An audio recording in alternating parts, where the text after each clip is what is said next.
బాగి మెట్ల దగ్గర నిలబడి తల తుడుచుకుంటూ వెంట్రుకలు విదిలించుకుంటూ ఉంటుంది. అప్పుడే అమర్ రెడీ అయిపోయి యూనిఫామ్ వేసుకుని మెట్లు దిగి వస్తూ అక్కడే నిలబడి తల తుడుచుకుంటున్న బాగీని వెనక వైపు నుండి బాగీ అందాలని చూసి ఇక ఫిదా అయిపోయి కళ్ళార్పకుండా అలాగే చూస్తూ ఉంటాడు. అయితే బాగీ అది గమనించుకుంటుంది. అమర్ కాసేపటికి తేరుకొని మళ్ళీ మెట్లు దిగి అక్కడి నుండి వెళ్తూ ఉంటే బాగీ గమనించుకొని అమర్ కాలుకి తన కాలుని అడ్డు పెడుతుంది.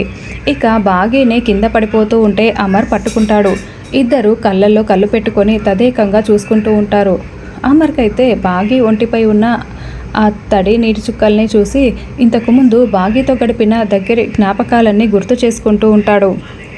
దగ్గరైన సంఘటనని గుర్తు చేసుకుంటూ ఉంటాడు. అలా అమర్ బాగి ఇద్దరు కళ్ళల్లో కళ్ళు పెట్టుకొని చూసుకొని మమేకమైపోయి ఒకరిపై ఒకరు ప్రేమ చూపించుకుంటూ ఉంటే అప్పుడే మనోహరి, యాదమ్మ, రాథోడ్ ముగ్గురు అక్కడికి వస్తారు. మనోహరి మండిపడుతూ చూడలేక కళ్ళు మూసుకుంటూ ఉంటుంది. ఏంటి విడ ఇలా ఎందుకు చేస్తోంది అని యాదమ్మ ఇక బాగి అమర్ని చూస్తూ ఉంటే రాథోడ్ చూసి మెలకలు తిరిగిపోతూ సూపర్ అని అనుకుంటూ ఉంటాడు. అమర్ కాసేపటికి తేరుకొని బాగీని పక్కకు నెట్టేస్తాడు.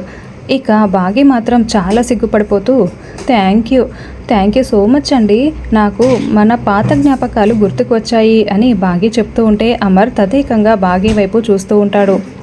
ఈ మనోహరికి చెప్తే అర్థం కావట్లేదు. బాగి చూడు ఇలా అమరేంద్రకి దగ్గరైపోతుందో, ఈ మనోహరికి ఇప్పటికైనా కళ్ళు తెరుచుకుంటాయా అని అనుకుంటూ యాదమ్మ చూస్తూ ఉంటుంది.